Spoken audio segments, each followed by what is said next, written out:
Welcome, everybody, to another edition of Tackle Shop Live.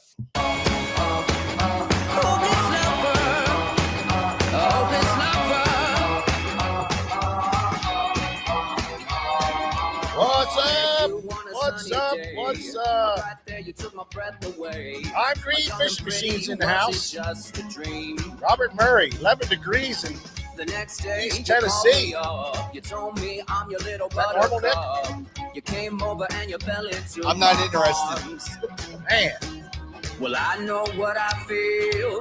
I'm just outside. It's pretty cold. I don't know if it's 11. Holy mother out there, I can tell you that much.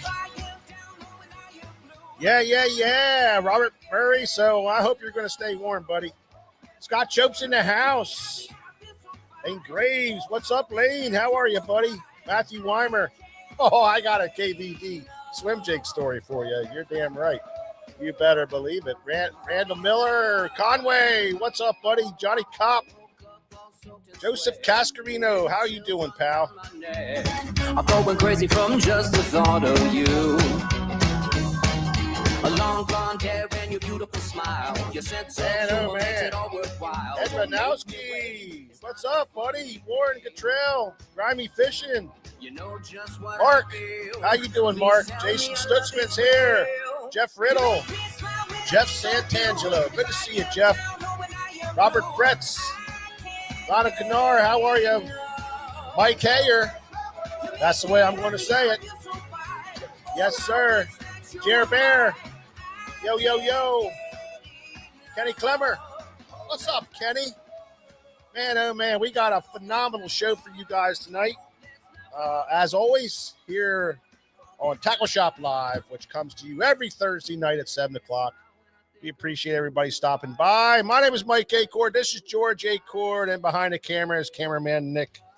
And we are here to talk some great fishing stuff. Tonight's topic, swim jigs.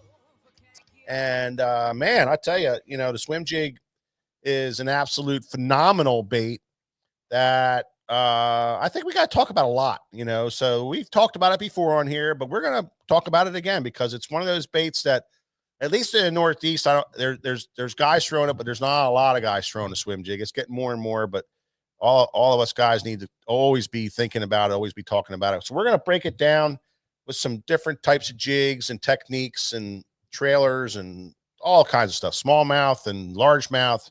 So that's going to be a good time. Bronzeback Bastards here. Bob Austin, Jay Sandberg. What's up, man? Greetings from Willow Street. That's down my way. Good to see you, buddy. David Schottlemeyer. So, Mike, the one guy said on there that it's 11 degrees in Tennessee. It's 11 degrees in Tennessee. See, that's what I mean. You can't even go south anymore. It's freezing. I know. This is crazy. They were talking about that today. What's February is when all tournaments start. Is that too early? Should we move it back to March, to get more stable weather and, canceling tournaments? And those are the same people that cancel club tournaments because it's too windy. Well, I mean, look at the Open. They made it a one-day tournament, and that, because of weather, and that's kind of volatile weather. No, they did. They made it a one-day tournament because of insurance companies. Well, whatever. I mean, it was whatever it is, they're doing it. So, it's a legit conversation to have about moving them back a little further. But, well, let me ask you something, guys. So, the weather this time of year where we live is very volatile. That's crazy. Yeah. Well, we're not used to the weather being as volatile down south as what we're seeing. Not in those cold temperatures. And those fish down there, how do they react differently to the fish up here to those volatile differences? Well, the northern strain largemouth, they call it a northern strain largemouth because it can handle, the colder weather, but they get just as finicky up here as they do down there. But down there, when you're talking 11 degrees, I don't even know what those fish would do. I mean, them poor buggers, man. They try to head deep water, and they're in a deep water. They just shut down lockjaw. They go lockjaw, I guess. I don't know. Well, you're going to see tomorrow. Yeah, what are they calling for down there, George? It's going to be cold tonight, like 30, or a little under that. But you're going to see some fish weight in tomorrow. They don't stop eating. That's true. Yeah. Now, I mean, there's techniques that are better. obviously, we talk about that all the time here. I mean, how to deal with cold fronts in different scenarios. But how many guys are throwing Senkos today? for a Florida fish, that's pretty bad. Yeah, it's tough. But the thing about Florida, I haven't fished there a lot, but I fished there enough. You hit cold fronts down there already. Florida fish are different. Those lakes, as a rule of thumb, you generally are fishing slower. It's a slow down. You see a lot of flipping, right? You see a lot of flipping. You see a lot of, flip and then bang that weight into the bottom of the cover. It's not a fast paced deal. I mean, every now and again you get a great swim jig bite. The spinnerbait bite's famous on occasion. The chatterbait bite is famous. The rattle trap bite is famous. The crankbait, offshore crankbait bite's famous, on the hydrilla. But, let the truth be known, and we've said it here a lot about Florida fishing. If you're in a multi-day tournament in Florida, you better recognize which day of that tournament 8 pounds is good. We were talking about our hero Greg today, weighing in 9 pounds. And somebody was in here earlier and saying, man, that's a tough weight. I said, no, not really. 10-13 is the 50 cut. And in a multi-day Florida tournament, 8 pounds is pretty good. So 9 pounds is great. So that's Florida. People that don't fish in Florida or don't follow Florida fishing are shocked when it's not 25 pounds for every day. Right. There was 25 pounds today. And it gets back to what Nick's saying. Those fish react really weird in very cold frontal conditions, which they've been getting that.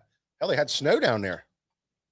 So I think postponing your trip was a good thing. Oh, yeah. Good decision. Well, George talked me into it, so that helped.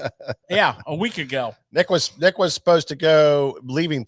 He wasn't supposed to be on the show tonight because he was leaving today to go to Florida for the rest of the week and in the next week. So, but it's the high of 60s, in the 60s down there. The days I would have been there have been the high of 60. And I'm like, if I wait till next week, we're in the high 70s, 80. Yeah. And I'm like, you know what? I want to go when it's nice because I don't want to leave here when it's freezing to go down there when it's freezing. Yeah. I know. Exactly. Well, you can see what it is that would happen. Yeah. They had Florida had weeks of very good weather, beautiful weather. They had 80-degree days for weeks. And then, fish moved up and spawned big time. And, post spawn and violent condition changes are never good. Yeah. I don't care if you're in Florida. I don't care where you are. Here on our river, post spawn, our fish spawn probably for 2 months.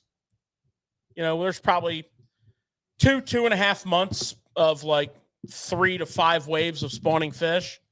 But you let that spawn end, and those late spawners, those the big waves usually the end of May.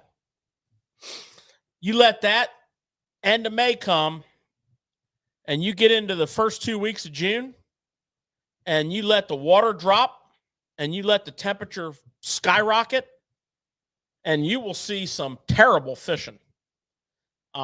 Because those are conditions that are radically different here in Florida, just like we saw today. You have multiple 80-something degree days. You have a moon. You have a big spawning wave. You get the spawn ends. The males, are guarding the beds, and the females are starting to move off. And boom, you get Pennsylvania temperatures in Florida in February, and makes it tough. You got a tough bite. I mean, we have makes it tough. Arguably the best anglers in the world. Yeah. And we're telling you that 9 and 10 pounds is really good. Yeah.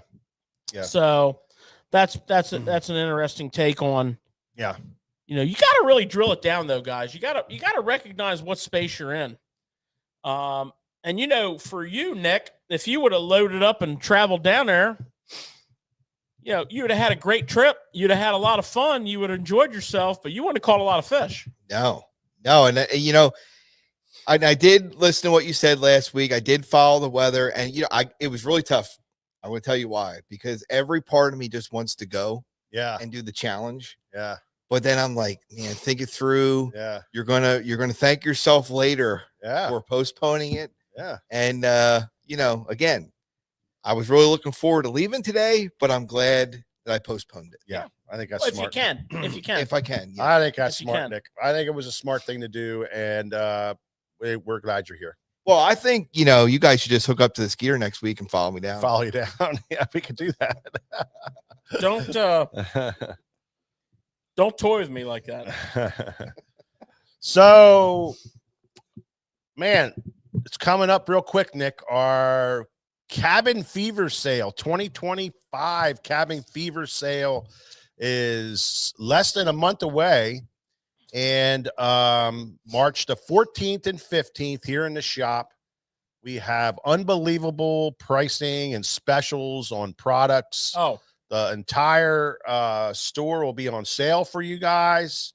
It is unbelievable. That's our last event of the year, so we really roll out the carpet. We got some stupid specials, some really stupid specials that we're going to roll out. So we're really, really excited about that. Dude, I've been negotiating like Trump with these guys. I'm telling you, I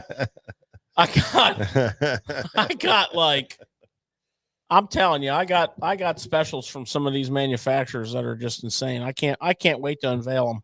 Yeah. Well, and I'm sworn to secrecy, but man, when I hear what you guys are talking about, I'm like, holy smokes. Yeah. Well, I'm going to trickle some out when we get a little closer. You know, I don't want to. Yeah, we'll bust them out. I was given strong orders by the representatives of the three companies that I've got these killer deals with to not put it out there, not proclaim.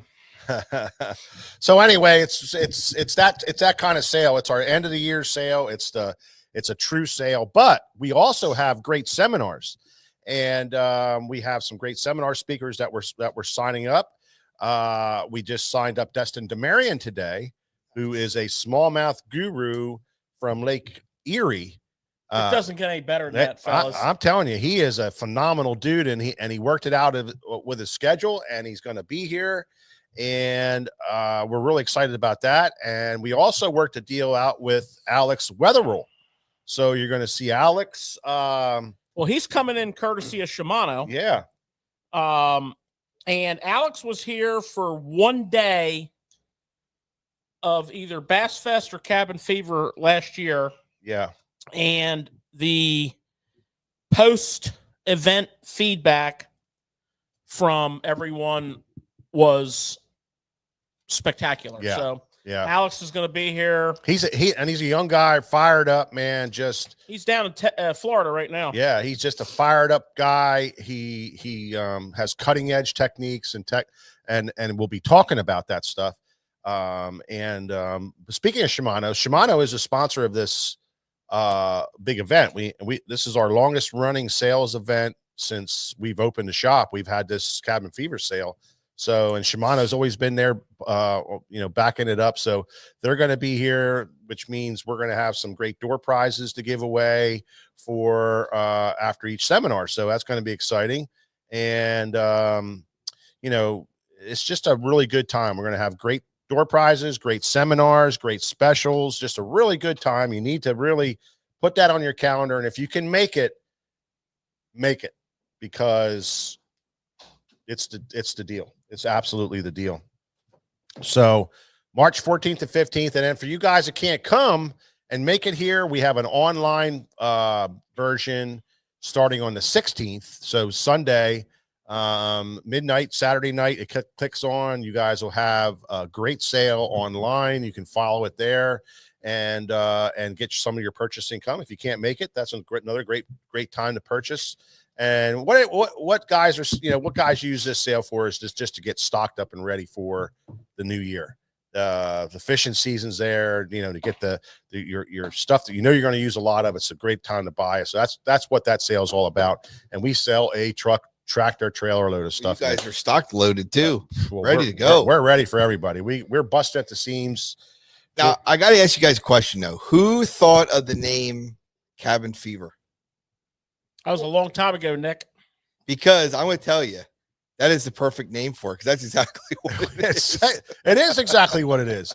It's exactly what it is. George and I, that was a long time ago. Yeah, we're probably sitting around the workbench back at our old shop, and we're thinking, what can we name this sale? And we were like, man, I got Cabin Fever, and that was exactly what it is. So that's exactly what it is. You get in here, you buy your tackle, you get rid of Cabin Fever, and man, you go at it. So we're excited about it.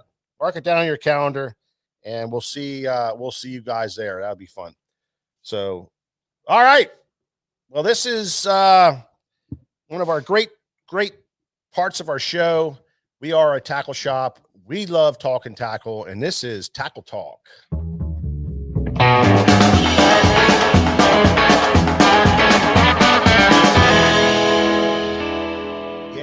Yeah. We are a tackle shop, and we love talking tackle.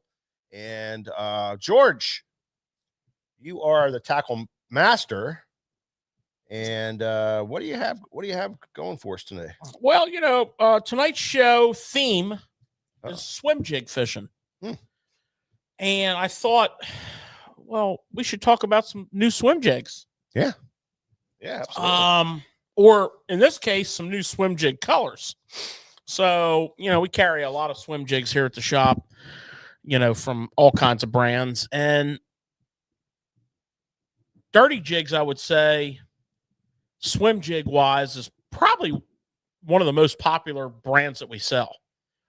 I mean, there's a lot of swim jig brands here, and every different size, shape, color, which we're going to break down tonight. But Dirty Jigs has, a ton of colors. They have a killer pro staff. And of course, like a lot of companies, their pro staff provides input. And we have some new colors based on that. First up, Dirty Jigs is sponsor of JT Kenny. Everybody knows JT Kenny. He's Tour Pro, now commentates on the Bass Pro Tour and MLF in general. A hardcore fisherman, man, that dude. Florida guy. Florida guy. Yep. Originally from Maryland, by the way. Yeah. Yeah. But, he has a color that we sell in, spinnerbait, nickel spinnerbait, called JT's Best Color Ever. And now we have it in a swim jig. And I'll be a son of a gun if I can't agree with that. We have basically somewhere between a green pumpkin, one of the many shades of green pumpkin. We've got some black and blue. Some black with a little bit of blue fleck in it. We've got a few strands of blue. What do they call that? JT's Best Color Ever. Oh. Yeah. We have this in a spinnerbait, and it's a very effective spinnerbait. What do they call that color? They call that color this color? Yeah, what they JT's Best Color Color Ever. What do they call that color in a rubber worm? Like Okeechobee crawl. Yeah, exactly. This is not really an Okeechobee crawl. Green pumpkin with yeah, blue but it's a lot less blue. Yeah. Okeechobee crawl is more of a sapphire and a lot more of it. This is got that blue. This is kind of like, what do we always talk about?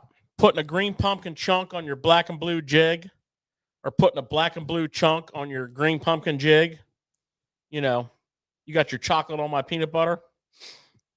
Well, there it is. That is, yeah, just that is it. Okay. And in the swim jig. Now, there's other, you can buy it in the nickel spinner bait and what have you, but we're talking about it in the swim jig. 3/8 half ounce Dirty Jig swim jig, $5.49, not a bad price. And we'll break down the swim jigs later, the hook size, the importance of that, all that good stuff. But we got that bad boy, man. Wow. That's a beauty, Nick. Oh, my. Now we got Clint Davis, I think his name is. He won the FLW Cup when it was still called FLW.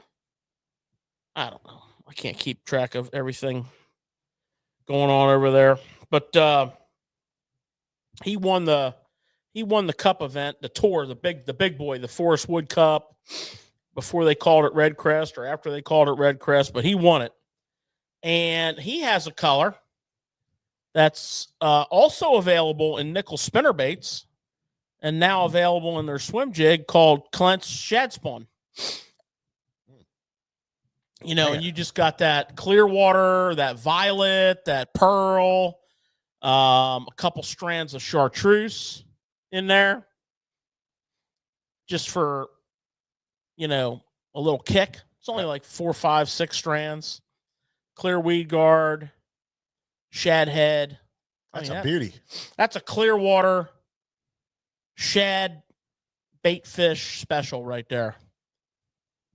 I mean, we're coming into that season too, you know, that post spawn largemouth shad spawn.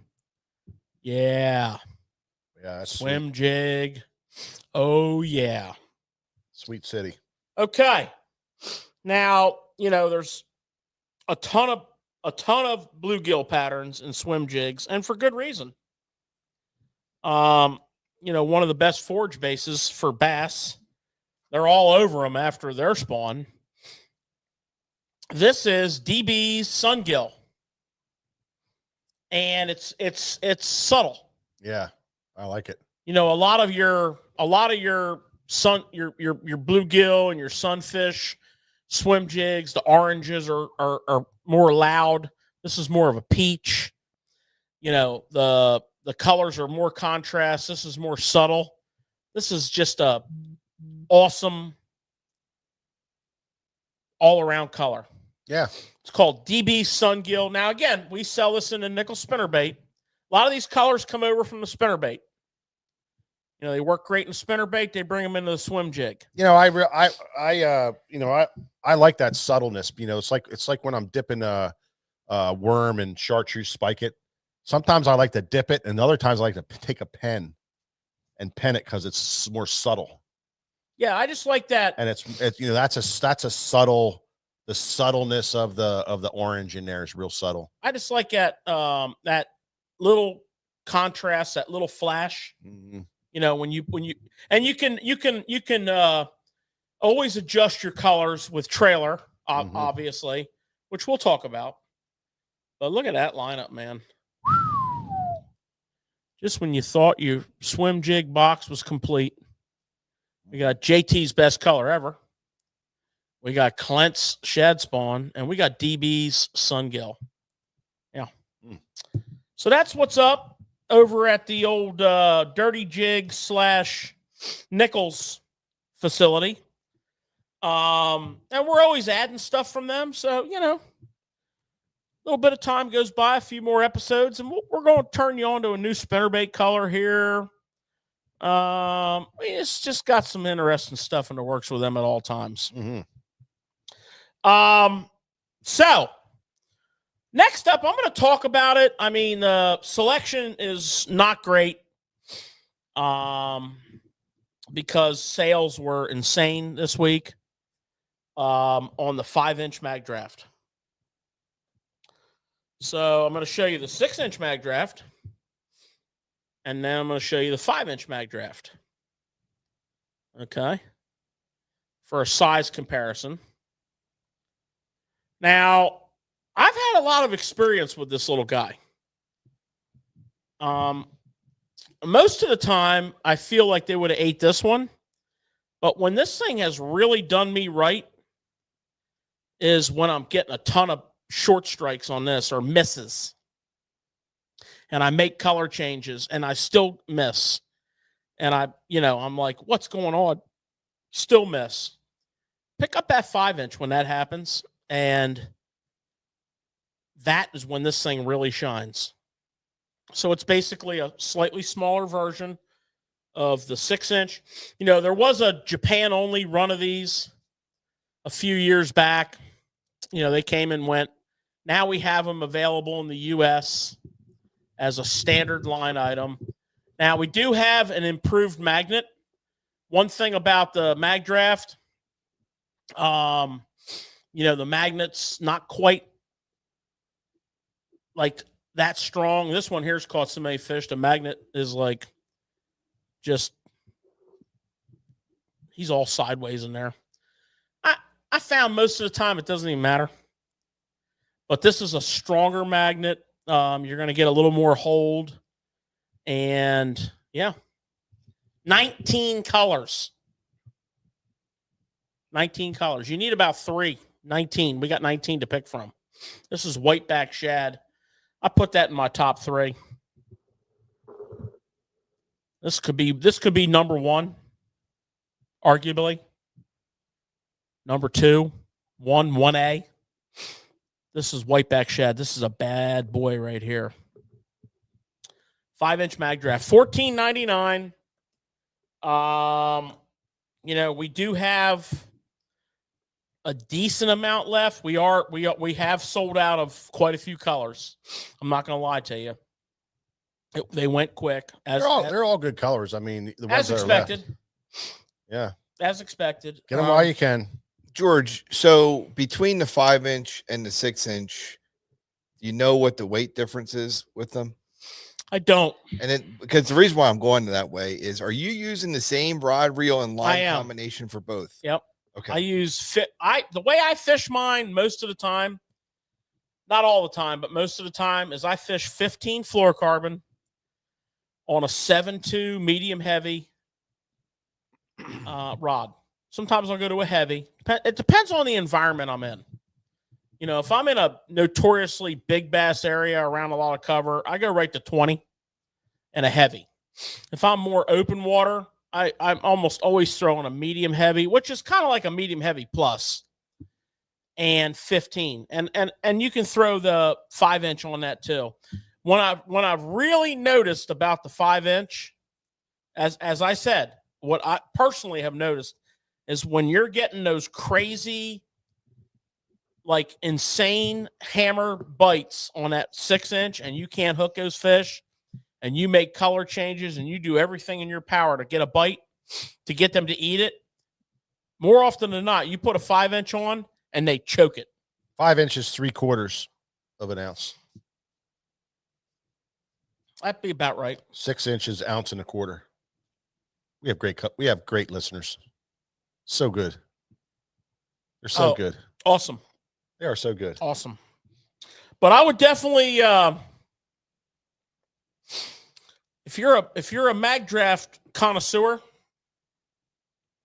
I would definitely jump on a few of those and put them in your box. Now, you're probably not going to need them like right off the get, because that bigger one's probably going to be your workhorse, but there are going to be those days. Yeah. And there's like, once they're gone, they're going to be gone for a while again. Well, yeah, they don't come back in again until June. Yeah, that means the end of June. Yeah. Yeah. So you might as well get them quick, buy them up. They're awesome. Get on sfttackle.com. They're all loaded up on there, and you guys can jump on that.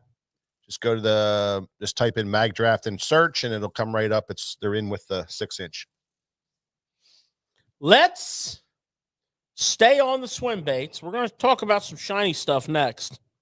But let's stay on the swim baits. Now, this is exciting. Is the freaking deal.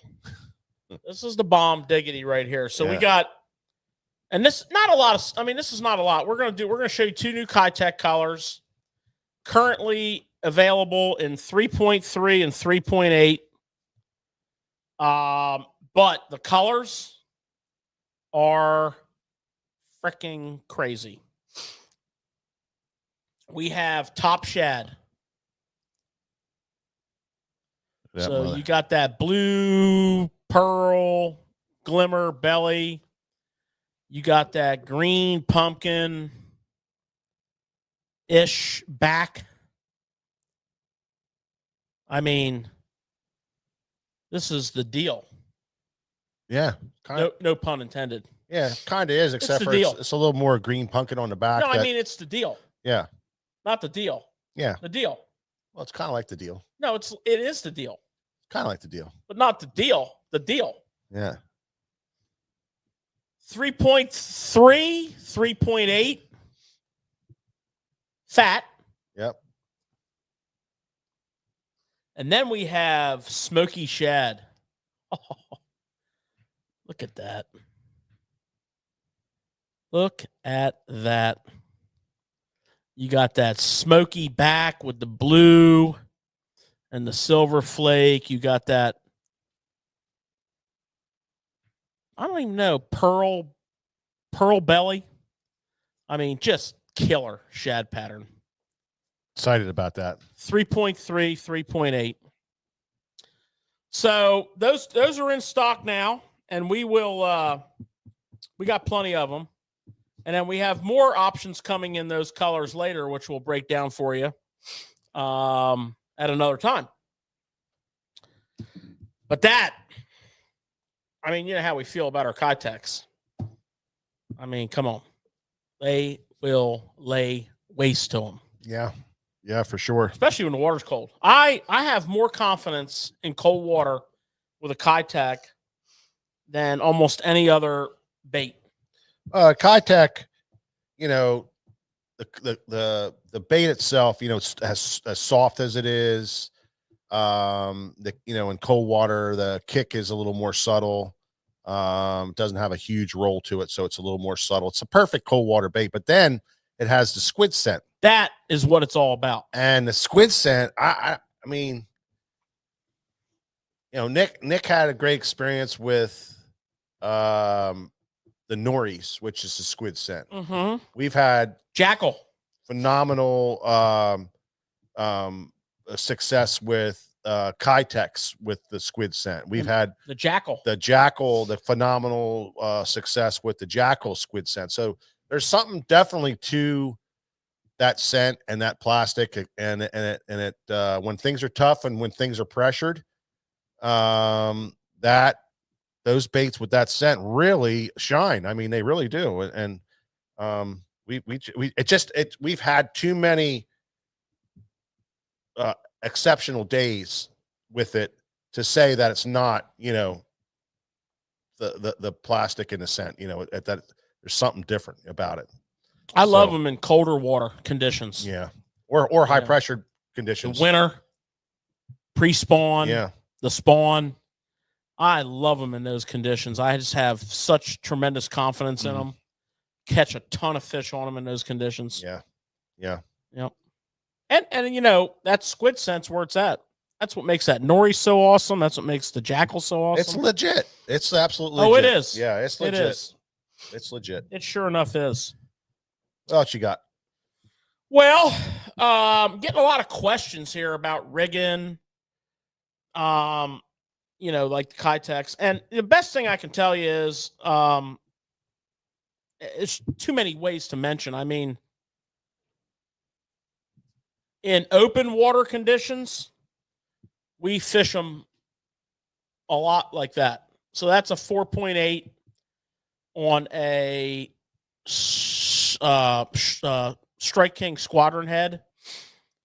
And, I mean, this is a fish catching setup for us spring and fall, summer, particularly spring and fall. Mike and I this and Yo-Yo in a Trap accounted for every single fish we weighed in winter leagues, 2 winter leagues this year. And I mean, you don't get a lot of bites, but when you do, they be big. Mm-hmm. So you can rig it on a jig head. You can rig it on a screw-in belly-weighted hook. Yep. You can rig it on as a trailer. I mean, a chatterbait trailer, a swim jig trailer. And it's probably one of the most famous baits on an A-rig. I've done exceptionally well Texas rigging them already. I had one of the best days I can ever have with a Kitech Texas rigging it, dragging it through thick grass. So yeah, there's no one way to rig it. We got questions about the squid scent. Yeah, it's not, you don't buy it and put it on. It's cooked in it. It's cooked in, and it's like it's in there. It's like Japanese bass crack, man, just cooked into the baits. Well, after all my success from last year, I reached out to Nori's. They're gonna get me a shampoo bottle of it. I'm gonna lather up that way. Mike and I can put the hurt on them this year. Nick, just rub your hands on Yeah, here just for rub me. me a little bit, Mike. Yeah. Well, Nori's is, they're like basically, they're like Baltimore corner boys when it comes to freaking hustling that stuff. You know what I'm saying? And they got the Taco Ito powder. And we're going to be talking about that real soon because there's a whole pile of it heading this way. That'll be another show, another time. But the scent, that squid scent that's baked into those baits, that is a different. Why do you think Kitech is like Scarface in the freaking plastics game? The guy that owns Kitech, he's like Al Pacino playing Scarface. He's in the tub, like, look at the pelicans, look at the pelicans. It's just like that's where they're at, and it's all because of that scent. Of course, they swim great and everything else, but really, yeah, it's a big deal. So yeah, tons of ways to rig them. So let's talk about some hardware here. Let's talk about a reel. So recently we started carrying the Baits line of casting reels. It says Baits on there. And I want to say they're out of Texas. And they make a nice product. It's good quality. This particular reel is called the Hundo. We're going to talk about the Hundo tonight. So this would be arguably the reel that kind of put them on the map. And it's an interesting reel. It's super light. It only weighs 5 ounces. And the body is all aluminum. So the body is one piece aluminum. Okay. They make a big point of like telling you how it's CNC machined out of a block of aluminum, which is great. That's how your top of the line reels are made. That gives you a rigid frame that's not going to flex and twist, and because when that happens, all your gearing moves. And when your gearing moves and you're turning the handle and fighting a fish and reeling in your lure, your stuff's wearing out. Your gears are not aligning properly. You're getting that premature wear, and normally on a reel of this quality, you're expecting a good gear. And, they make great gears. Their gears are made out of aluminum. So, great quality. One-piece frame, all machined. The Hundo comes in 2 gear ratios. It comes in a 7-1 and it comes in an 8-1. The 8s are currently out of stock. I'm hoping they start shipping those again. It's a pretty cool story. They actually identified a problem with the gears in one of their last batches of the 8s, and they pulled them all. So that's a good quality control measure there. Yeah. I think so. Anyways. Yeah, I think it is. The braking. So it's a magnetic braking. So you can adjust everything right here on the dial. You have your traditional cast control, putting pressure on the spool shaft. You have very low friction on the cast. This thing's a casting machine. Mike and I have both been fishing the Hundo here since the fall. Yeah. And it's a fast freaking casting machine, man. Really awesome. See the spool shaft? It's missing. The other half of the spool shaft is mounted inside the pinion gear. And they butt together. So when you pull that pinion gear back,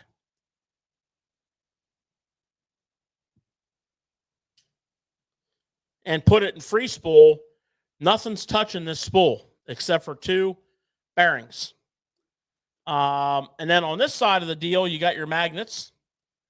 And this has a very Unique. Not unique, but similar to, sort of quasi. Got a little movement there on that induction cup. Something we're starting to see a little bit more. And that's going to enter this ring. You got your magnets in here. You turn them up. They affect that little red cup. Yeah. You turn them down. They don't affect it as much. Very simple. Bingo, bango, bongo. Nice solid feel. Cast great. I mean, we've only fished them now since last winter, but they're nice. They're nice. They are a little pricey. They're $375. Okay. Your 7-1 ratio. It's a little bit of a smaller spool. Now they quote 100 yards of 14. Okay. That's going to be close. I forget what I put 12 on mine. I forget what it was. It was, I think it was 100 yards. It's going to be close, Yeah. Which is a decent capacity. That is. That's plenty of line. It's a decent capacity on a small reel. You really don't need any of that, more than that. Except You know what's for nice about that, Nick? When you backlash a lot of reels like me, that it's not a lot of line you have to put back on. You're not going broke. Yeah, you can fix it on the fly. Fix it on the fly. You know, you're not going broke. You're backlashing problems. Yeah, so $375. You can jump on the website and get all the stats. And yeah, there you go. Hondo. Check them out. They're online right now. We do have the 7, like George said, we do have the 7-1s in stock. The 8-1s probably will be shipping here shortly. And we're getting ready to load on some other baits reels. So keep an eye out for those. We have a couple of other reels. Well, we have another reel that's definitely going on here next couple of days. So you can check that out. And I know when we took my, George and I got one, and we took it out and we were fishing it. And man, I put it on a GLX jerkbait rod, Nick, and I was throwing jerkbaits on it. And you know, that reel is 5 ounces, and then on my favorite jerkbait rod, which is a 783 GLX. Man, that thing was so great. So light. It was so light. You could just jerkbait all day long with Feel it. everything. Yeah, I was jerkbaiting with some 12. I think I had 12, maybe switched to 10 later in the year. But anyway, I think once I got it dialed in, which didn't take long, I dialed that thing in. You can just zing it, man. It casts really nice. Well, the other thing about it is you say 5 ounces. Yeah. But when you pick it up, it is a solid reel. Oh yeah. Well, that's the thing about it. You know, when they were saying that the CNC machine, that's different than cast. Cast is one thing. Cast aluminum is one thing, but CNC out of a block of aluminum is totally different. It's more rigid. There's less problems with any kind of weaknesses in the frame. It's a solid block that's machined out of it, so it's much more durable, much more rigid. You get a lot more life out of it, and that's the whole thing. When you spend that kind of money on a reel, you want something that's going to last a long time, and that's the idea behind that. You know, when you have that nice rigid frame and then all the other cool features they're doing with it, you got something that's going to last a long time. It's going to be a good reel for you. So. Yeah, they're so far from what I've experienced them, they're a nice quality reel. I didn't catch any giants on it yet, so I can't really say it other than that, but I did catch a few fish on it. They kind of burst onto the scene as a company, and they got real hot real quick. They had a little bit of a USA thing going on there that I think didn't work out too well. I think they kind of I think they busted onto the scene in the saltwater market in Texas. I think that's where it really took off. Well, I mean, these are the reels that they started with, but they had a little bit of a made in the USA vibe, sort of, kind of. That was a little misleading, but I don't think they meant anything by it. But we've been asked about that a lot. Are these made in the USA? Well, no, they're not, of course, but It doesn't mean they're not quality, because the brand of reel that you guys like is also not made in the USA. The Honda was the first reel. I thought the Goat was. I don't know which one was the first reel. Yeah, but it was one of those two. Yeah, and But it doesn't really matter. I think the vibe was kind of put out there. Like, I think it was like assembled in the USA. I think it kind of got. I always thought they were built in the USA the way they made it sound. Like, well, that's what I mean. That's why they were CNC the frames in the United States, and they were, CNC all these parts and putting these things together. And no, that's not the case. But that's why so many people asked us that question. And, yeah, we're like, well, it did kind of come did across a little that research way. and kind of, but that doesn't mean that they're not a great reel. I think people can get really bogged out on it. Yeah. Really like caught up in verbiage. I mean, I try to stay impartial to all brands, but I have news for you. The brand that you like is not made in the USA either. Yeah. So, I mean, does that make them all of our reels, every reel that we use and sell, bad? Yeah. No, doesn't do that at all. Yeah. Because there's too many good reels. This is a fine piece right here. Yeah. So you can check out the specs. I got all the gear ratios, inches per turn, drag capacities, line capacities, all that stuff, all set up for you on the website. Also includes a nice neoprene case, so you can put a case around it while it's on your rod and not get that pretty shiny aluminum face all scratched up. Yeah. Okay. So we were watching, I forget what it was last week, one of the major league events. I guess it was the tour started, and we were watching these guys, and like one of the things that they were doing was throwing swim jigs, and George was like, man, we need to break down the swim jigs. And that's what we want to do here. We want to jump into our technique section, and we're going to be talking some swim jigs.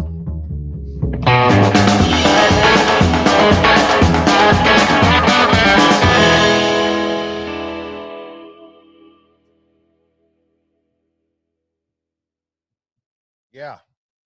Well, I had my experience with swim jig fishing when I was, I fished. I fished a lot. I fished a lot of tournaments. I fished all over the place. I fished all kinds of stuff, and I never even threw a swim jig until about 2000. And I'll tell you exactly when it was. 2005. Is when I first started throwing a swim jig. I was just record this, man. No, I'm just saying. I was out fishing, and I had no idea what it was, and I was fishing with my buddy, and we were fishing along, and he kept saying, man, we got to throw a swim jig. We got to throw a swim jig. And I said, Kevin, what's a swim jig? I have no idea what you're talking about. Let's just keep fishing. So we kept Kevin fishing. Bauman? No. Kevin Van Dam, my buddy. So, we were fishing, and he said, man, it just feels like swim jig territory. And I'm like, what in the hell is a swim jig? What's a swim? What's a swim jig? Finally, the third time, he's like, yeah, we got to throw a swim jig. And I said, so I stopped. I said, that's it. What's a swim jig? I said, this is the jig I have one. He said, yeah, that'll work. Just throw it out. I said, what do? Do you yo-yo it? What are you talking? Like yo-yo it through the grass? Or he says, no, you throw it out and reel it back as fast as you can. And I'm like, really? He said, yeah, just throw it out and reel it right across the top of the grass out there. And the grass was maybe, foot. It was high tide. It was a foot, about a foot under the surface. And I said, it's no lie, Nick. This is no lie. I picked this jig up, and it was the jig that I used for pitching pockets. And it was a Boogerman jig with a Zoom ultraviolet speed crawl in the back. And I said, would this work? He said, that's going to work fine. He said, throw it out there. So I whizzed it out there, and I was bringing it pretty good right across the top of that grass. And this is honest to God, very first cast, I'm reeling this thing along. I got one, like reeling this thing out, flipping the boat, put it in a live well, fire that thing right straight back out again. I'm reeling, right, bam, got another one. I reeled this thing in. I flipped it in the boat. And that was my introduction to swim jig fishing. And he said, that's all I need to see, man. And he opened up the rod locker to his boat. And I swear to God, there was 40 rods in there. And not one of them had a rod sock on it. And this is the truth. He picks up all these rods. He kind of picks up a big handful of rods and he reaches way down in the bottom and he grabs this rod and he goes like that and pulls this rod out of that rod box with 40 rods. Now,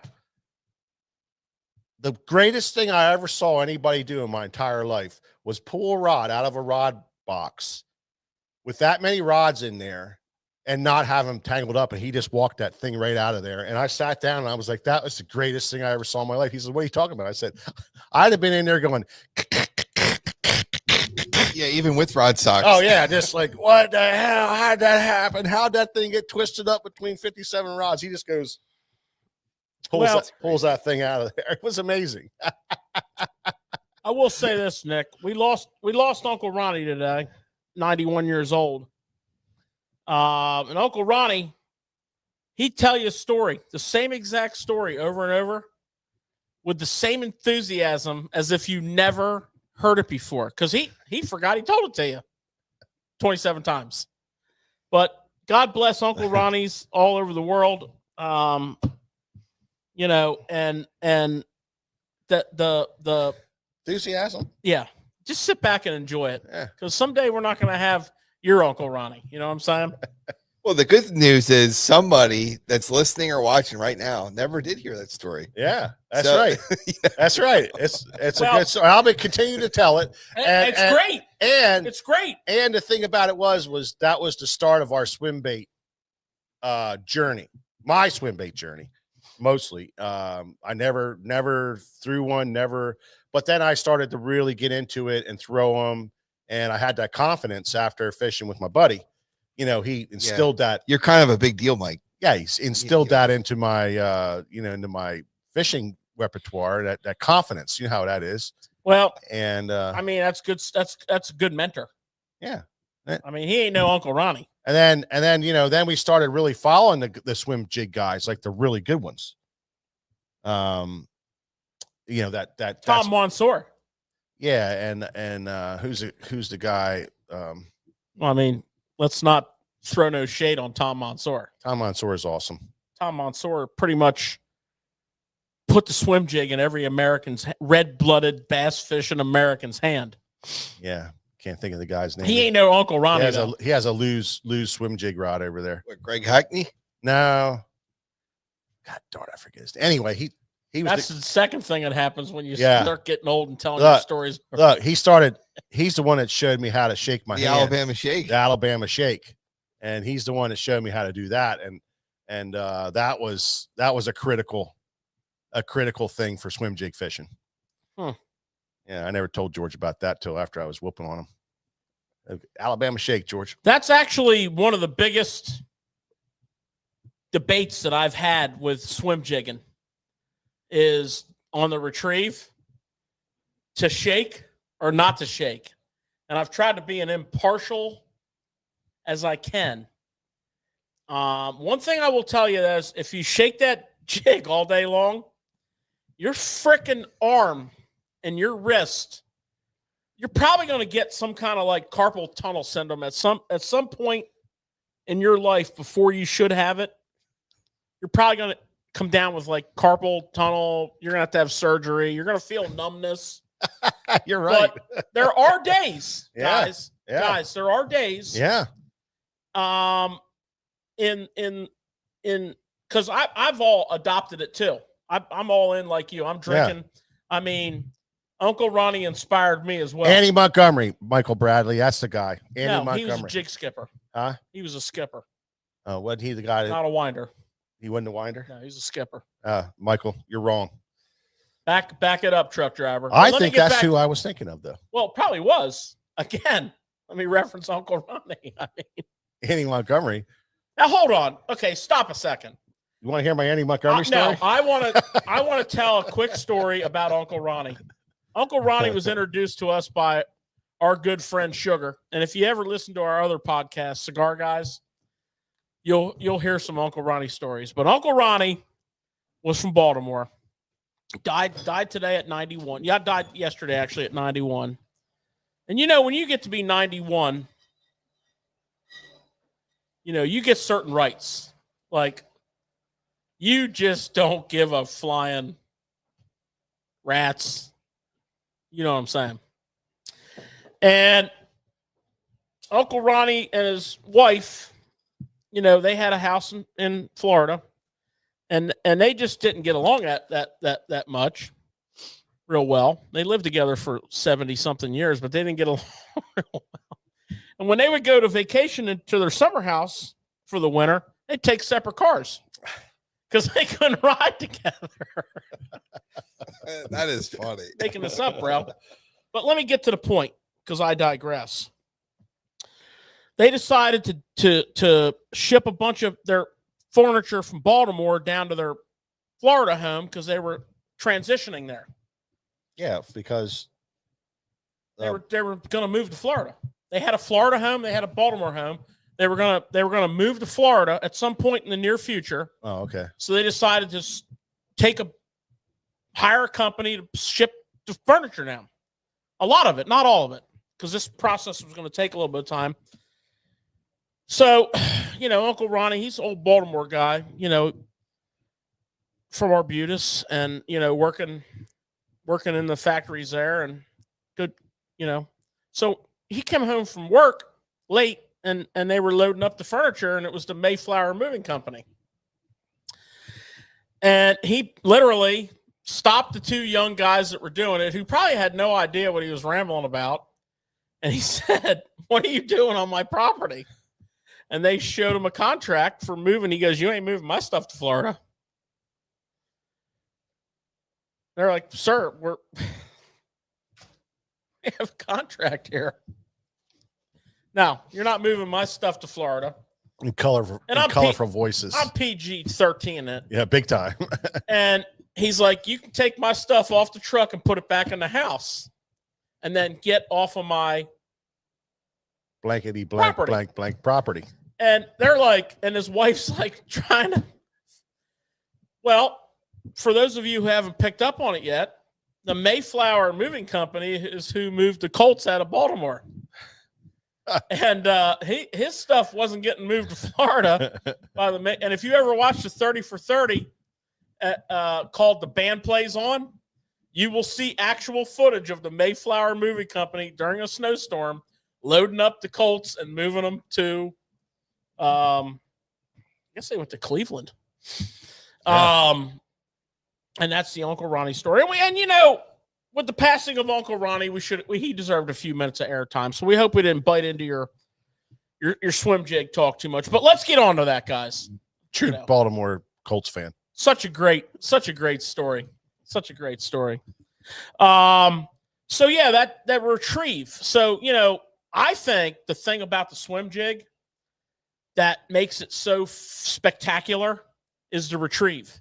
Mm-hmm. Whether or not you're doing the Alabama shake or just a straight wind or a stop and go type retrieve. One of my favorite retrieves in the spring around grass, around spawning fish. A lot of times those fish will colonize colonize big grass areas. I don't know if that's the right word, but they're all in one spot. And I have done so well with a swim jig with the retrieve, make contact with some grass clump, pop it, no bite, drop it, drag it a little bit, shake it, hit another little clump of grass, pop it, and then wind it. So it's kind of like a hybrid retrieve. So use your imagination. Generally speaking, a straight retrieve is money. It's kind of like a reaction bite, and it happens real quick. Yeah. That's the thing. I don't think there's any one retrieve. You have to figure it out for the day, just like any kind of fishing. Fishing a jig fast, fishing a swim bait fast, whatever it is. You have to figure out what it is. Everything from the top of the grass to through the grass. That's really working it into thick part of the grass, and then also Pads. the pads, working it through pads. It kind of works everywhere, but you got to really mess with your speed, and speed will become the critical thing for the day with a swim jig. And I did notice that with the great days that I've had over the years, I noticed that speed was the key to that particular day. It wasn't so much a color thing, although color is very important in it with a swim jig, but it was more the speed of the retrieve. And until you really dialed in, it really can make or break the day. So it's very important to concentrate on your speed and mess around with your speed and retrieve. But the shake, is one of those things, I think, where it's better fished slower. Like you hold the rod in a certain way and you can fish it with a little lighter swim jig, and it just kind of pulses that thing along right over top of the wood or the grass. It's a little slower. It's a great slow presentation on that shake. When you're burning one of those things, you don't have time to shake it. So the shake is more of a slower speed, floating it above your cover, bringing it through your cover, and just kind of shaking it through there to get that a little extra. That's a good point. So guys, we have spinner baits, we have chatter baits, we got swim jigs. What makes in your mind the swim jig a better choice, and when in those different categories? Because you got all these choices. Great question. Well, you take a day when it's not too windy and it's sunny and the fish aren't real aggressive. Spinnerbait, no good. Chatterbait can be very good or a little better. But the swim jig, because it's subtle, shines. Plus, it allows you to fish a little faster than, finessing or flipping. Like that tournament we watched today, flipping and pitching dominated. It was a tough bite. You got to soak it.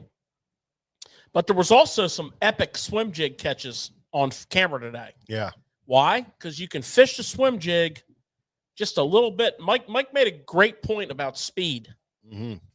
You can fish the swim jig just a little bit faster, or you can burn the swim jig. But the speed is, I've always found, I fish a swim jig a lot. I probably have a swim jig tied on most of the days that I fish. And it'll be a speed thing. Like from my example I gave about like my swim drag combo, that's about as slow as you're going to go, to just kind of short distance, pocket accuracy, like just short 40, 50 foot, 30, 40 foot pitch roll casts. And that you're going to get bit right away because you're specifically picking apart a target, be it a dock, a laydown, a stump, rock, whatever. Now, the swim jig is not any different than those other baits, except I would say on that windy day, that pressure, low pressure, windy, really primo day, I'm going to throw the spinner bait and the chatter bait more than the swim jig. Does the swim jig work in those conditions? Absolutely. But, generally speaking, I'm going to reach for that spinner bait and that chatter bait first. But that doesn't mean I'm not going to throw the swim jig that day. What can make the swim jig even more or less effective is the proper trailer. It's just like the chatterbait. The chatterbait is all about the trailer. We've said that a lot. Yeah, we had a chatterbait show the other week, and we discussed more so. It wasn't even a chatterbait show. It was a chatterbait trailer show. That's how important it is. And, on a good day, you can pick them up off the floor of the boat and put them on. And that's, what are you throwing? Whatever's laying down there on the floor of the boat already tore up because they're biting so fast I don't have time to dig another bait out. But those are not every day. You know, the chatterbait is very usually trailer dependent. You know, we always talk about the boot foot versus the crawl style trailer versus the fish style trailer, for lack of a better term. And now we have the pointies. Okay, we did that show. Well, guess what? All of that applies to the swim jig in all the same ways. Yeah. Now, I have noticed, like, in the spring season, with the swim jig, fishing it slower now, I have noticed that the cross style trailer really seems to shine. You know, and what I'm going to do in that situation where that slower bite, this is a lot of times around vegetation, you know, a pad stems, milfoil clumps, or the vegetation where you live. You know, this is a springtime, spawn time, is it the only setup I throw? No. I'll throw a swim bait on there in a heartbeat. I throw the 3.8 Kitech, and I throw the Little Dipper. And when the bite's on like crazy, a lot of times around the spawn and they're really big fish are biting, there's big bait around, the Skinny Dipper. And I'll even go to a 4.3 on this. But usually the 3.8, the Little Dipper, or whatever your favorite brand is, or this crawl. This really shines in the spring for me a lot, where I'm doing that kind of wind, pop, drop, drag kind of hybrid. Really good. That's a setup right there. That's money. But that trailer, it's probably just as important. You know, the only thing that I would say out of the three of those baits where the trailer is not that critical is the spinnerbait. Yeah. And I just think that's because I think bass, I think the reason the spinnerbait shines when it shines is the flash. Yeah. You know, getting back to Nick's question, you know, with, you know, spinnerbait and chatterbait and the swim jig, when do you throw it? I honestly feel like the spinnerbait is your most aggressive bait. You know, it's a lure you throw when the fish are feeding. They're feeding. It's a you know, perfect condition type of bait. You know, for them to hit that. You know, it's the perfect scenario. Overcast, rising river. You know, lots of shad around. You know, the perfect conditions of warming trends or whatever. The chatterbait is one of those things that it's like George said, the perfect in-betweener. You know, it's got the flash of the blade, but you can slow it down. You can drop it. You can rip it through grass. You can, you know, pull it over rock and fish it around rock. And it gives you just that little bit. You can slow it. You can yo-yo it. It's in between. And then you got the swim jig that gets all the flash and vibration away from it. And it just dumbs it down. And it tricks those fish into biting because it's more of a dumbed down version. It's not so aggressive. And, you know, and that's why the swim jig is so critical in your lineup of baits. But it's a bait that you would consider in the lineup of a spinnerbait, a chatterbait, and a swim jig. That's the three different styles. Your most aggressive, your medium to aggressive, and then your non-aggressive would be the swim jig. You know, so, you know, and plus the forage type of stuff. George was hitting on some of it with the trailers, but one of the things is like your bluegill spawning times. You know, it's a perfect bluegill imitator, and those trailers you can match up to that. In the summertime for smallmouth, it's that crawfish, you know, that very, very good crawfish imitator. So it's a really good bait to throw for covering a lot of water with smallmouth. So that's how I would rate it for spinnerbait, chatterbait, swim jig. Yeah, so let's talk about trailers on swim jigs.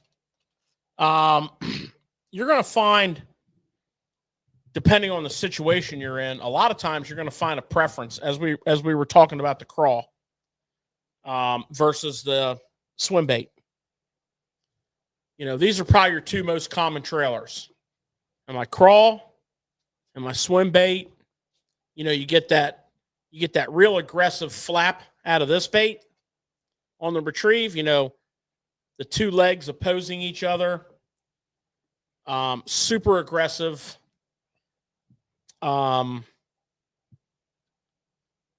Very effective. Popping and dropping, very effective. But so can the swim bait trailer. So, you know, the best clue I can give you is if you're getting a lot of misses, short strikes, or if they're tearing your tails off and color changes aren't doing it for you, you try a direct trailer change. So this is going to be the majority of the time when you are pre-spawn spawn. Okay? That's going to be those two styles. And they can be, depending on what size bait you're throwing. Like sometimes I'll downsize, and I've had really good days downsizing. This allows me to still power fish when the bite's not as aggressive. And I've caught some really big fish on this smaller profile. This is the Missile Ike's mini swim, love it. And, you know, in the crawl, I downsized to the Missile, what they call the D. That's a great combination. That's what they call the D chunk. Very versatile, very good. I flip a jig with this. I drag a jig with this. Great on a swim jig, smaller swim jig. So matching your sizes. Now, there are some circumstances that you're going to come up on where you're going to find a different trailer that makes a huge difference. And a lot of times it's summer, it's hot, it's shallow water, and it's a grub, a single tail grub or a double tail grub. This we learned from studying Tom Mansour. And this bad boy right here, this can be absolutely money. The grub, it's kind of old school. It's kind of like, you remember when you were a kid and you fished a curl-tail grub on a ball head jig. You're kind of dressing that up a little bit. And the other extreme that I found, particularly summer months into the later months, is going big. Think about your bait. Your bait fish is growing up. They're getting bigger. You know, if you're on a body of water that has perch or white perch, they grow quickly. So I really like to get a good profile. And I take a Zoom horny toad, and I put it on a white swim or a green pumpkin or whatever color, but you know, white on white a lot of time when you're fishing bait. But look at this profile when you're done here. This thing is killer. I like to go to a 1/2 ounce jig. Just because this is a bulkier body. See if I can get this thing rigged up right. Is that the first time you ever did that, bro? Let me do it for you. There we go.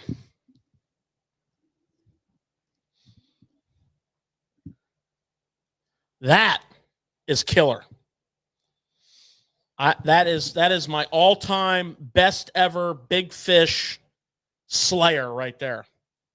Green pumpkin, white, and black and blue, depending on where I'm fishing, what the water conditions are. But when the bait's bigger, when they're eating bluegills, when they're eating, you know, white perch, yellow perch, big shad, that's a horny toad on there. Big bulky body. See that, Nick? The profile of that thing.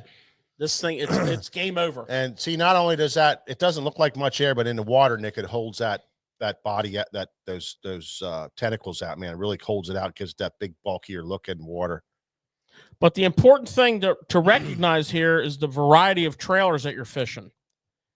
You know, from the crawl to the swim bait to the grub. Do not forget about the grub.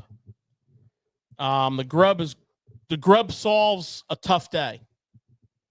Kind of like downsizing. And don't joke around with that. I've caught some giant fish on this thing. Another situation I really like this little guy for: summertime, hot smallmouth. When it's not a good spinnerbait bite, it's always a good swim jig bite. And that little, you're in current now, so it's a quick deal. It's cast, crank, fish. 99.9% of the time. Woohoo! It just gives you that, and that's when they eat it. So the trailer's not quite as important as the size in that situation. Let's talk about smallmouth for a second, George. Yeah. Because a lot of people don't really realize how deadly the swim jig is for smallies. Spectacular. River smallies, especially for me. I've destroyed them on Lake Champlain. Yep. Just absolutely pulverized big smallies on a swim jig.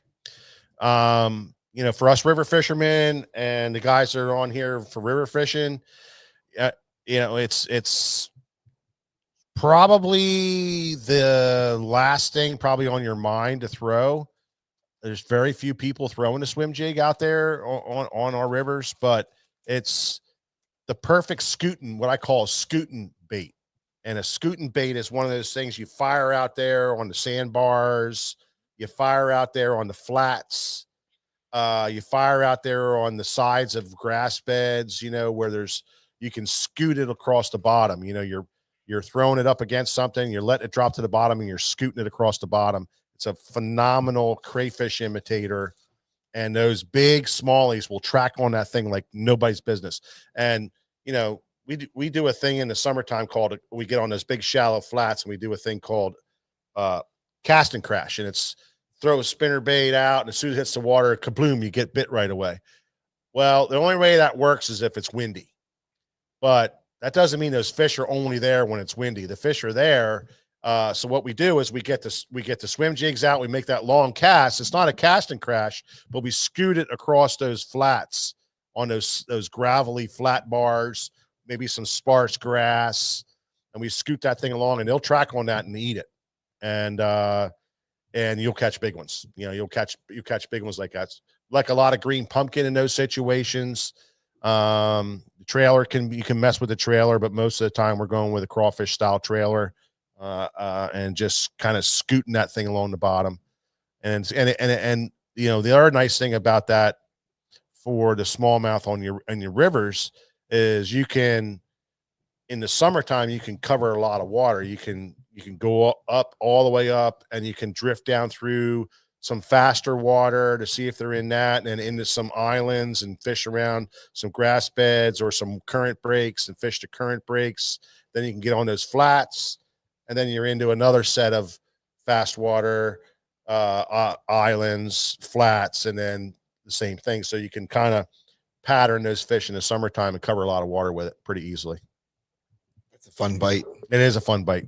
But yeah, it's a couple things that I would scooting. It's the scooting. Couple things that I would talk about when we're specifically talking smallmouth. Now, if you're river fishing, you know, and this shines in the summer and the fall. I love picking apart shallow current areas with short little roll casts. Like I said earlier, if you're not bit within the first 5 or 6 cranks in a handle, you're probably not getting bit. And a lot of times you'll find downsizing really works. But in a full-size swim jig, one thing that I've noticed that's really helped my hookup ratio is the hook size. So a lot of swim jigs are made with big hooks, you know, like 5/0 hooks. Okay. And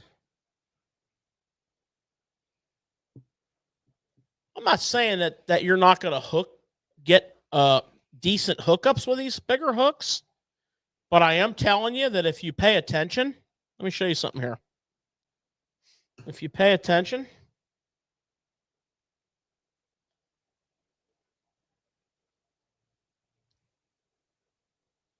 these are both 1/2 ounce jigs. There's a full different hook size in there. This is your missile. I mean, your Hayabusa, Brian Schmidt jig. And I'm not sure, this is probably a dirty jig. But look at that hook size. Now, one thing I'm going to point out about the hook size, I found out that sticking around that 4.0 to 3.0 hook size, my hookup ratio seems to excel on river smallmouth. I'm not talking about anything other than that. Current-oriented, shallow, aggressive fish. So I always try to get in that,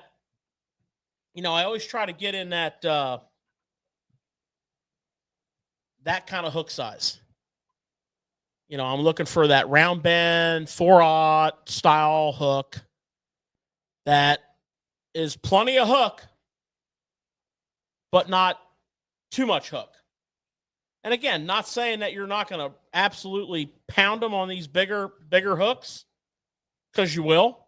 But there's a lot of times when you miss a lot of fish. And we're talking smallmouth here? We're just strictly talking about smallmouth, river smallmouth. We just kind of sidebarred just on that a few minutes ago, Mike and I did. So, and I'm glad you brought that up, because the hook size. Because there's finesse ones that are a thin diameter. There's the big ones like that. How are you changing your rod, reel, and line setup depending on what hook size you're using? Or maybe you're not.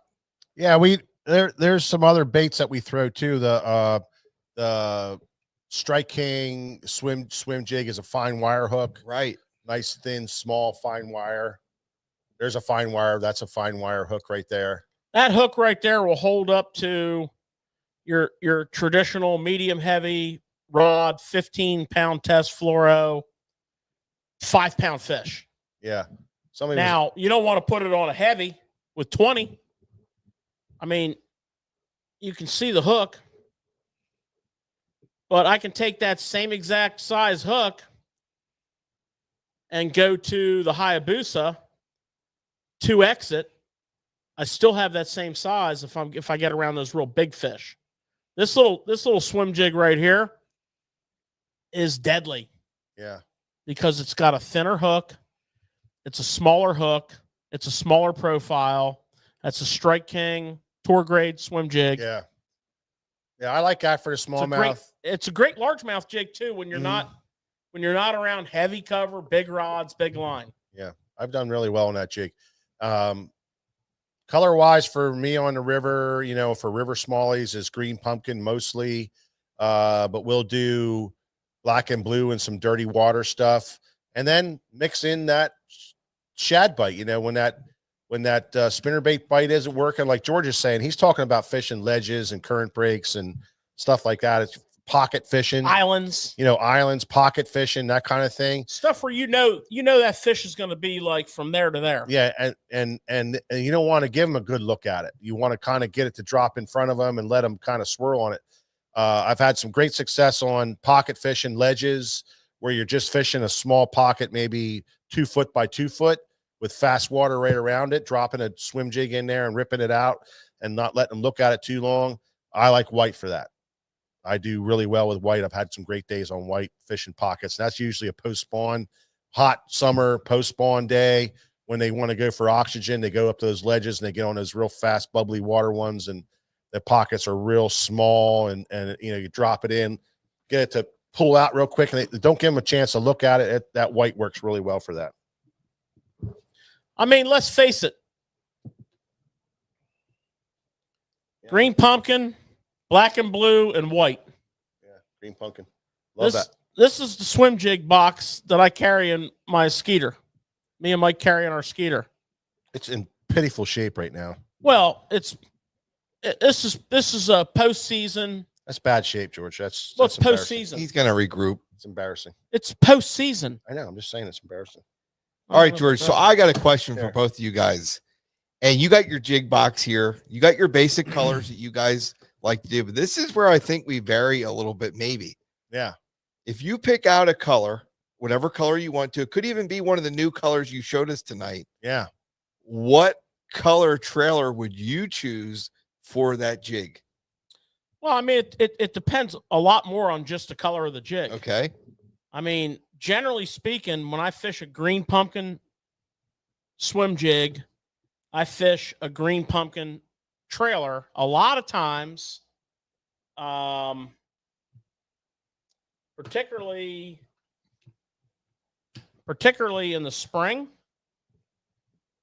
when I'm around grass, and you got perch and bluegill. That's a great combination. I put a little orange on there, and I'll tell you what, many a day, that little bit of orange is a game changer. In the summer months, I'll do that same color jig with a little bit of chartreuse on it. The color's not always the most important thing, as we often say, but it's not unimportant. Just because we say it's not. So what do I mean by that, guys? Let me tell you what I mean by that. First and foremost is casting accuracy. I'll catch more fish on the wrong color jig than you will on the right color jig if you can't put your bait where the fish are. And you might say, oh, that's pretty, yeah, no shit. What kind of statement's that? Well, not everybody can put the jig under the overhanging tree. Not everybody can skip the jig under the boat dock.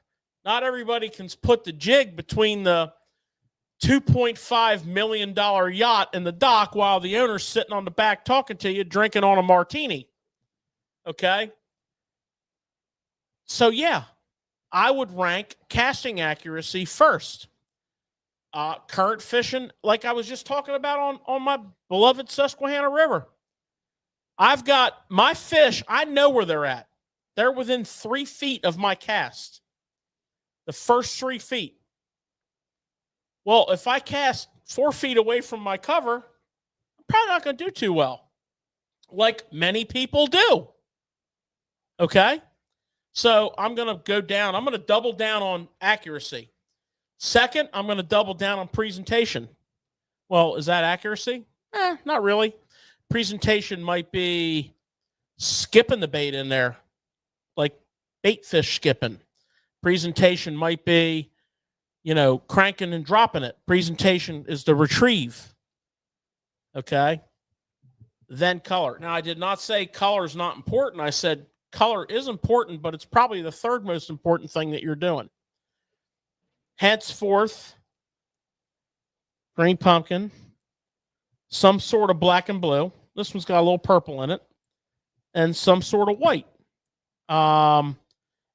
Also, if I may, go on another minute or two, fellas, while I have the floor. Do we have a choice? No, I'm just kidding. Yeah, you do. But I'm about to dropping knowledge bombs here, bro. I'm about to go with a straight common logic, moment here.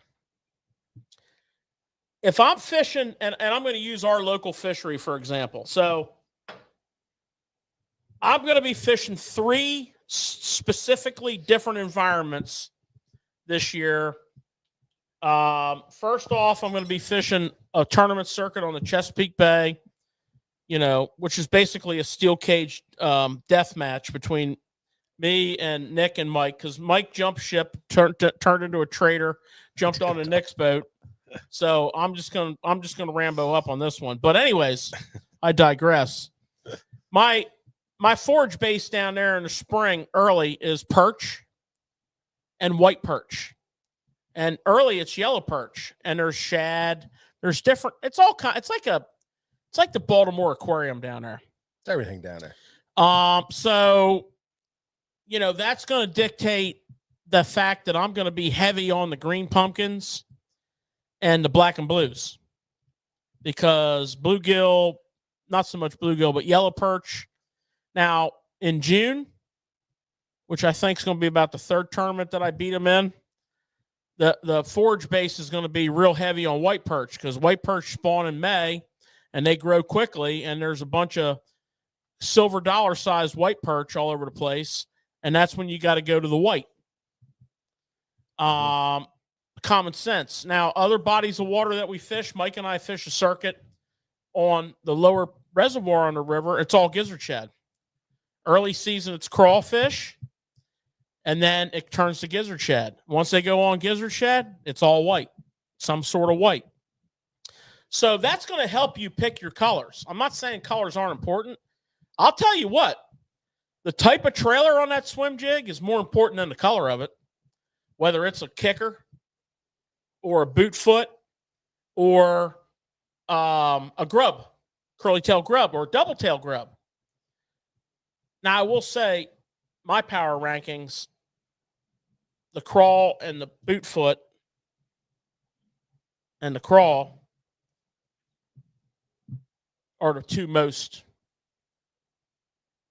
prevalent. And the crawl can be a crawl, or it can be one of the ones that we all love, near and dear to our hearts, Rage Chunk, which is basically a crawl without a whole lot of body. So keep that in mind. Don't get yourself all crazy. I was talking to a young man in here the other day, and he was like, he got videoed up, and he was stressing about line, rods. His buddies were in his ear telling him, you're not going to catch anything doing that. And I'm like, let me tell you something, son. Collar's third most important. And I broke that down to him. So get your presentation right, get your casting accuracy right, be in the neighborhood. You need a bite. When you get a bite, it tells you a lot. Yeah. Right? Yeah, no doubt. Just one bite. Yeah. No doubt. So for whatever that's worth. Well, trying to stay on point here, fellas. Yeah. I mean, to me, the swim jig is a tool. And somebody asked about what temperature to start fishing it. To me, it's a tool. I don't even start messing with it till it gets into the 50s. The mid to upper 50s is when I would want to start throwing it. I think I'm going to catch more fish slow with a chatterbait in the colder water, maybe slow rolling a spinnerbait in the colder water. Well, that's built for them. Yeah, exactly. So I mean, that's what I would concentrate on right? In the colder water. But you get to the mid 50s and then definitely in the 60s and in the high 60s. That's when it really, really shines, and then it'll shine all summer long. In all kinds of cover all the way through to the fall, and then all the way back down to it dips into the 40s, and then you're done with it. But the swim jig and the spawning season were built for each other. Yeah.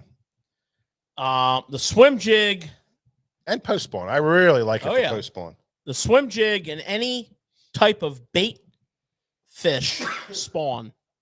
So bluegill spawning, minnows spawning, shad spawning. Yeah. If you have a shad spawn and you're not throwing a white swim jig with a swim bait trailer on it, you probably made a very poor decision in your day. If you're around a bluegill spawn and you're not throwing a bulkier profiled swim jig with a little bit of orange in it, you probably made a mistake. Black and blue with a green pumpkin trailer, green pumpkin with a black and blue trailer, green pumpkin with a green pumpkin trailer and a little bit of orange. You probably made a big mistake. And then you get into the dog days of summer, and there's always shallow fish. And I love fishing water willow. We call it bank grass. I freaking love it. I don't care where I'm at. There's always fish relating to water willow. Might not be the predominant pattern, but they're good fish. When you get into the summer, those shallow fish are loner hunters. They're bigger fish usually. And man, yeah, It is hard to beat a swim jig in that scenario. So, the swim jig's a big deal. Yeah. The swim jig's a big deal. And we talked about retrieves. We talked about trailers. Yeah. We talked about color. We talked about Tom Mansour. Yeah. We talked about hook size. Keep that in mind when you're back in here shopping and you're on the wall looking. Yeah. One thing we didn't talk about too much was the weight of a swim jig. And some things should be left to be like not that important. And I'd like to put the weight of the swim jig there. You can really get yourself bogged down. You will know when your swim jig is too light, and you will know when your swim jig is too heavy. If you are fishing some thick hydrilla on low tide, and your 3/8 ounce swim jig ain't getting it over that foot of water that's left on top, you need to get a 1/4 ounce swim jig.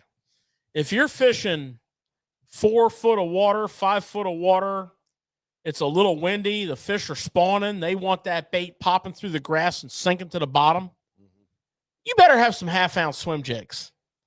So, have a couple quarters, and all your major swim jigs that you have, match them up 3/8 and 1/2. And you'll notice in a lot of these brands, guys, the 3/8 has that smaller hook that you might need in that couple situations. So you don't really have to be like, I got to go buy swim jigs with smaller hooks. Not really. Yeah, for sure. The 3/8 kind of has the 4.0, where the 1/2 ounce has the 5.0, or something in that relationship. So you don't need like tons of them. I'm going to carry everything I need in that box right there. That's it. That's the only swim jig box I carry. Now, you like to fill them compartments up a little better than that. But, that just tells you I throw them a lot. Yeah. And you don't lose a lot of them. What happens is you cut them off and you throw them on the floor of your boat, on the dashboard of your boat, or you jump in somebody else's boat and you leave them in their boat, or you have 2 boats and you put them in that boat. Yeah. So, you need a feel. They get spread out in a year's period of time. Okay. So that's what I got for you there. Now, the other thing I'd like to talk about tonight, people, is this tournament today, which we kind of talked about a little bit. So, we told you how our boy has 9 pounds, and he's in a pound 13 out of the 50 cut. And we said how good 8 pounds a day can be. We're making valid points here, okay? Valid points. But check this. First place in this tournament, there's always a few of them that get on them. Jay Secure It. 24-15. Now, I don't know if you realize this, but there's a thing going on in the fishing industry. Securic. And it has to do with tour anglers participating in Bass Fest and then going on to just have a hammer of a tournament or season. And I'm just pointing. We can walk this back. Yeah. I have exactly 12 years of data to back this up. numerous people. So Jay Secure is the latest in the long line of beneficiaries from this phenomenon. I don't know. The building could be haunted. It's an old building. I mean, we kind of ripped it apart and rebuilt it, but those ghosts. You know what's funny about you saying that? You are right. I know I'm right. But we did have Chris Johnson here this year, and I'll never forget. We were in the back. Chris Johnson was in the back, and he was saying how he hasn't bass fished since their last tournament. And I'm sitting there, and I'm like trying to think about this, and he's like, yeah, and I got my new boat, and I got to break it in yet, and blah, blah, blah, blah. Well, today when he weighed in, he's like, man, I'm rusty and I'm thinking about that conversation. Yeah. And I'm like, well, he's also in the top 3 of all-time sandbaggers. That's true. So they have a actual sandbagger ranking system. As a matter of fact, you can go to like Vegas Insider and they have odds on it. Patrick, Waters is the first. And by the way, Patrick Waters was here for Bass Fest last year. And we saw the kind of season he had. Yeah. Oh, coincidence? I think not. But I digress. Getting back to Chris Johnston.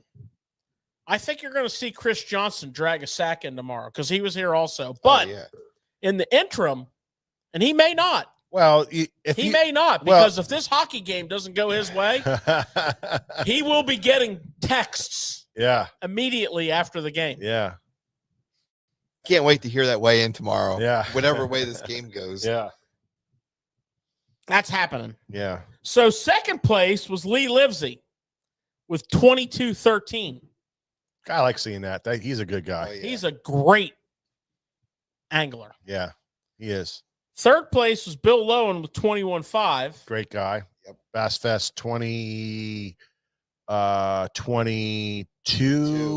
think. 22. Changed his career path. Yeah. Fourth place is Drew Benton, 21.2. Drew Benton, really like him. He's one of my favorites. And 50th place, this is probably the most important number you'll hear, is Kyle Patrick with 13 pounds. So really the spread from like where Greg's at to 50th place is 4 pounds. Yeah, it's tight. And I got news for you. When this old man Winter visits tonight, this whole thing here is getting all blended up tomorrow. So the point of the story is we got guys throwing swim jigs. Mm-hmm. We got a lot of pitching and flipping. Mm-hmm. We got some finesse fishing. Yeah. Make sure you tune in tomorrow and watch, because the lessons and the nuggets you're going to pick up are so appropriate for your spring coming up. Yeah.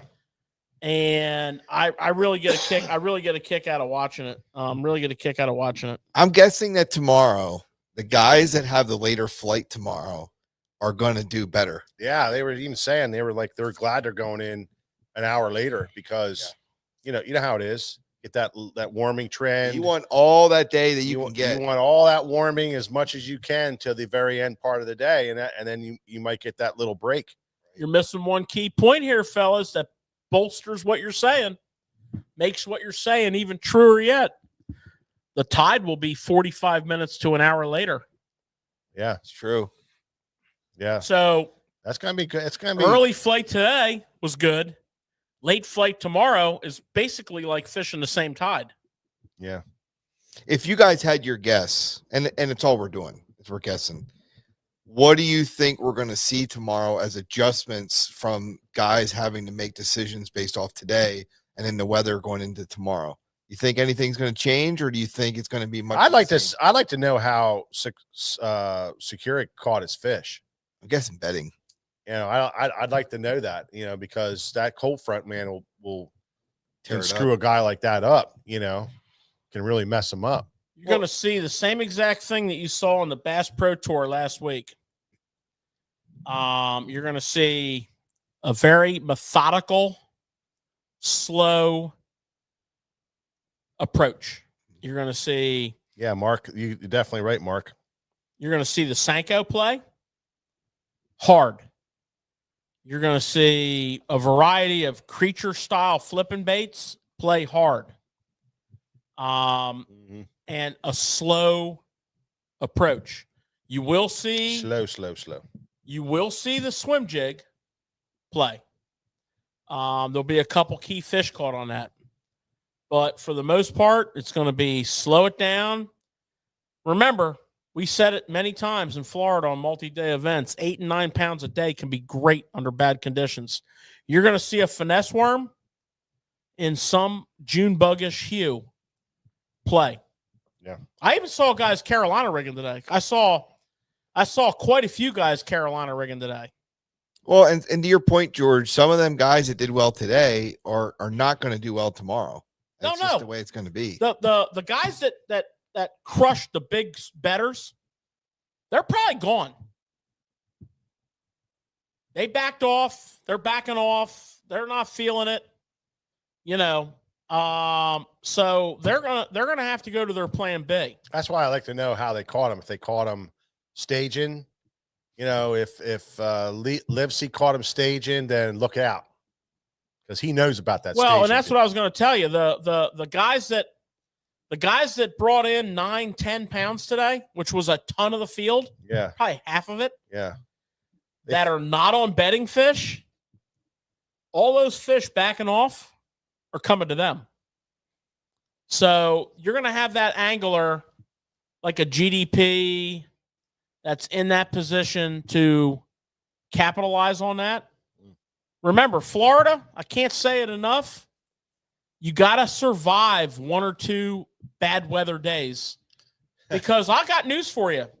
If you can make it to Saturday and then somehow get through to Sunday's going to be like a full-blown party up in this bitch. I mean, we're going to be like, Mark. I mean, it's on. I was reading an article on Mark Davis today, and he was saying about, they asked him, why are you so good in Florida? What's your deal? He says, because I can fish slow.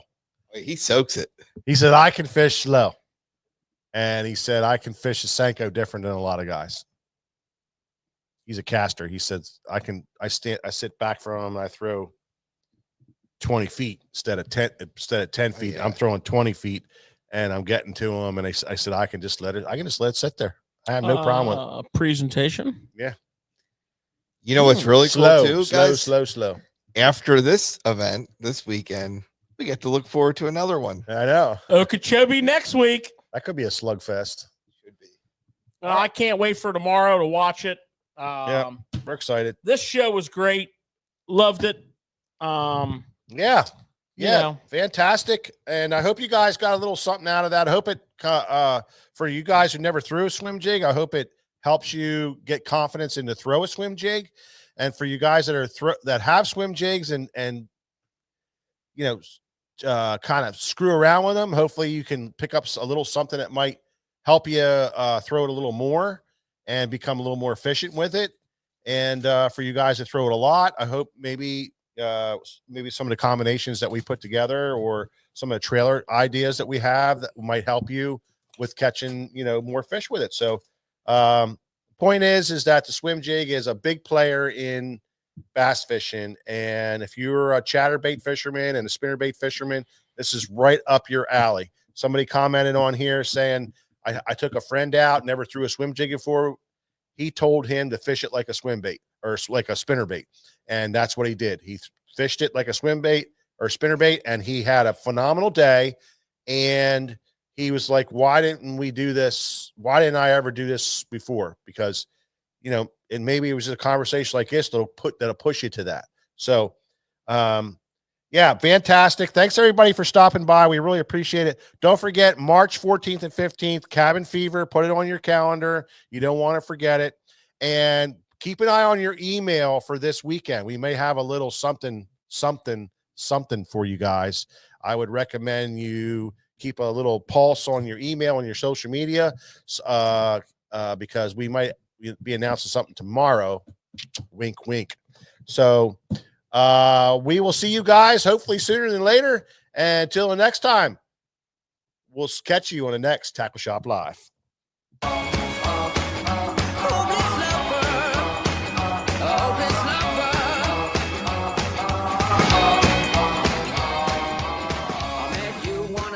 Day, right there, you took my breath away. Young and pretty, was it just a dream? The next day, you called me up. You told me I'm your little buttercup. You came over and you fell into my arms. Well, I know what I feel. Please tell me your love is real. You make me smile when I think of you. If I